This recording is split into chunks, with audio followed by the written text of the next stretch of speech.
So what, might you ask, was my motivation for doing this seminar, this 8-day Zen Buddhist retreat in Korea? I'm obviously very Western, American-born, Canadian-raised, lived in Europe, but pretty damn white, pretty dense from a lot of meditative exercises have always eluded me.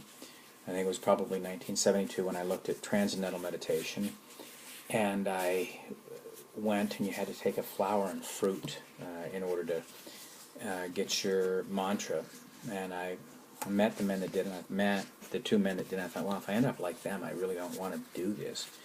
But I got my mantra, and I tried meditating, and I didn't do very well at it. I've looked at a bunch of different contemplative meditative systems, and while I've enjoyed them, I just have never been very diligent or very good at sitting in meditation. And I don't think I got any better at it at this retreat. But my motivation was, when I work, everything's okay. Okay, and that's the Western theory. Find that which you love doing, and do it as much as you can, and your life will work.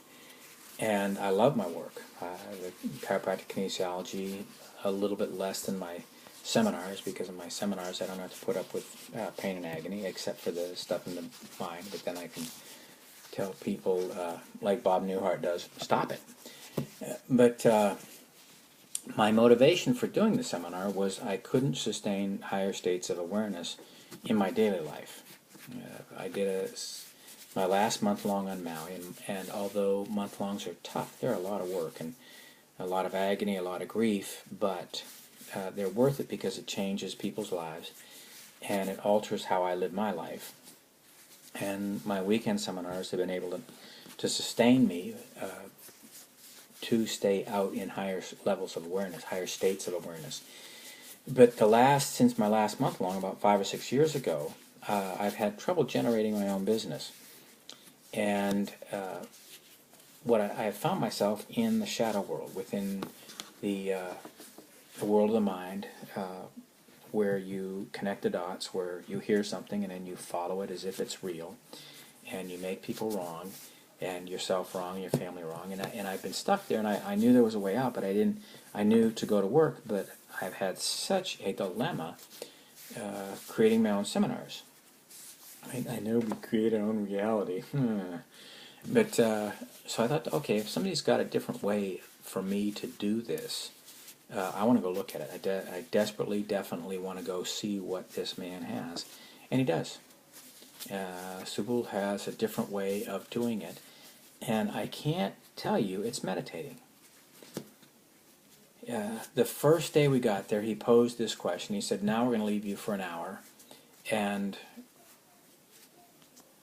we're going to and just sit there and try to find the answer. That's all I said.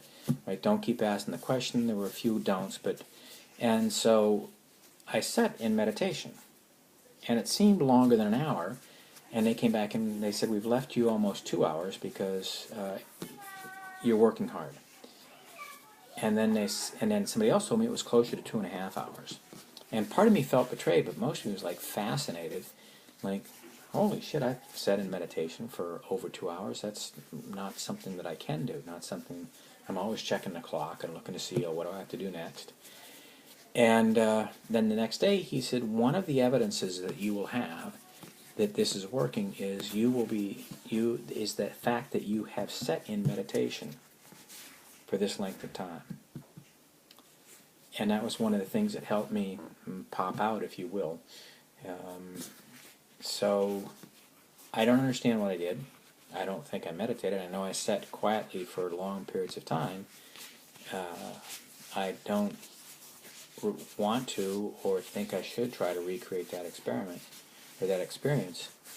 But something definitely shifted. Something absolutely shifted. If you're a Westerner and you're curious, go to my website. I'm going to try to figure out how to make a link there, because I think it'll be worthwhile for anybody that's been searching for years, as I have been searching and finding and living a magnificent life. This may just add to it. Have fun. www.micpeakperformance.com